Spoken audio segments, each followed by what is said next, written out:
মাহমুদুর রহমান মান্না আজকে কিন্তু একটি চমৎকার উদাহরণ দিয়েছেন। অতীতের উদাহরণ টেনে বোঝাচ্ছেন বা বলতে চাইছেন যে বিশেষ পরিস্থিতিতে ক্ষমতায় আসা মানে সেটা ওইভাবে প্রলম্বিতভাবে থাকা উচিত না। তিনি বলছেন আইয়ুব খান এরশাদও বিশেষ পরিস্থিতিতে ক্ষমতায় এসেছিলেন। এই সরকারকে 5 বছর চাওয়া নিয়ে মান্না বলছেন, যেমন অন-11 সরকারও কিন্তু একটা বিশেষ পরিস্থিতিতে এসছে, কিন্তু তার মানে কি কেউ চেয়েছে যে নির্বাচন ছাড়া 2 বছর পর্যন্ত থাকুক? চায়নি। এরশাদও সেইভাবে এসছেন, এসে তিনি রাজনৈতিক দল গঠন করেছেন এবং রাজনৈতিক দলের মধ্যে বিভাজন তৈরি করেছেন। একটা রাজনীতির ভেতরে যে দুর্নীতি সেটা চালু করেছেন। আইয়ুব খান 10 বছর বেসিক ডেমোক্রেসি বলা হয়, যেখানে কোনো নির্বাচন ছিল না। এগুলো কোনো ভালো সভ্য গণতান্ত্রিক দেশের উদাহরণ হতে পারে না। একটা ভালো সভ্য গণতান্ত্রিক দেশে অবশ্যই নির্বাচন থাকবে, 5 বছর পর পর ক্ষমতায় থাকবে।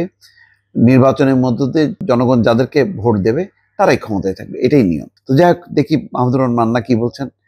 অধ্যাপক মোহাম্মদ ইউনূসকে 5 বছর ক্ষমতায় দেখতে চাই, এই বক্তব্য সম্প্রতি বিভিন্ন জন দিয়েছেন। সে কথা উল্লেখ করে নাগরিক কক্ষের সভাপতি মাহমুদুর রহমান মান্না বলছেন, প্রফেসর ইউনূস 5 বছর ক্ষমতায় থাকবেন কিভাবে? উনি ক্ষমতায় এলেন কিভাবে? উপদেষ্টাদের কেউ কেউ বলার চেষ্টা করছেন এটাও একটা নির্বাচন, একটা বিশেষ পরিস্থিতিতে উনি ক্ষমতায় এসছেন। এই বিশেষ পরিস্থিতি কতদিন স্থায়ী হবে সেই প্রশ্ন তুলে ডাকসুর সাবেক ভিপি এবং নাগরিক কক্ষের সভাপতি মাহমুদুর রহমান মান্না বলছেন, আইয়ুব খানও একটা বিশেষ পরিস্থিতিতে ক্ষমতা এসেছিলেন, হুসেইন মোহাম্মদ এরশাদও একটা বিশেষ পরিস্থিতিতে ক্ষমতা এসেছিলেন। 1/11 যারা কুশীলব তারাও বিশেষ পরিস্থিতি তৈরি করে ক্ষমতা এসেছিলেন, কিন্তু বিশেষ পরিস্থিতি থাকেনি।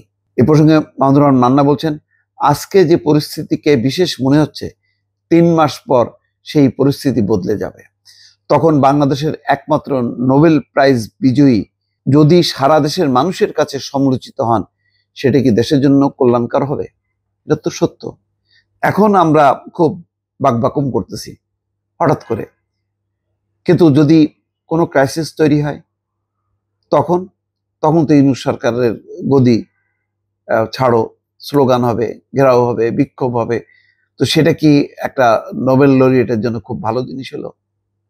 ভালো না তো। বরং ওই যে ইউনূস সাহেব যেটা বলেছেন যে আমরা নিজ নিজ পেশায় সন্তুষ্ট, শাসন কাজ পরিচালনা করা আমাদের কাজ না, এটাই সঠিক।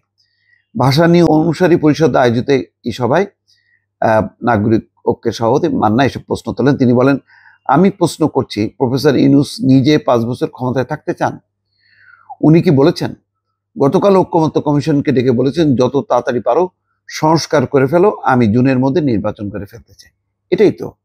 যদিও এখানে ডিসেম্বর পরে আবার জুন হওয়াতে একটা কনফিউশন তৈরি হয়েছে, কিন্তু এটা তো সত্য। তিনি যদি ক্ষমতায় থাকতেই চাইতেন তাহলে ঐক্যমত্য কমিশনকে তো ডেকে বলতে পারতেন না যে তাড়াতাড়ি সংস্কারের কাজগুলো শেষ করো, যে আমি এই কাজের যোগ্য নই, এটা আমার কাজ নয়, আমার যে কাজ আমি সেই জায়গায় ফিরে যেতে চাই।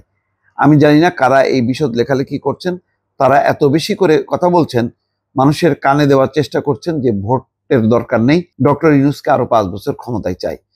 তারা কি একবারও ভেবে দেখেছেন এরকম জনপ্রিয় নেতাদের অপ্রিয় হয়ে যেতে 1 বছরও সময় লাগেনি? ঠিকই তো, অনেক জনপ্রিয় নেতা। চিন্তা করেন, শেখ মুজিবের নেতৃত্বে বাংলাদেশের স্বাধীনতা, সেই 69-এর উত্তাল দিনগুলোতে, তারপর স্বাধীনতার পর ক্ষমতা আসার পর সেই জনপ্রিয়তা একদম মাটিতে নামতে কত সময় লাগছে? বেশি দিন লাগেনি। সুতরাং এখন ওই মায়াবী জালের মধ্যে আমাদের ঢোকা উচিত না, এটা মাথায় রাখা দরকার।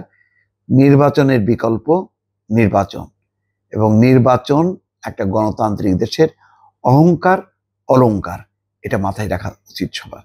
দর্শক ভালো থাকবেন, আল্লাহ হাফেজ।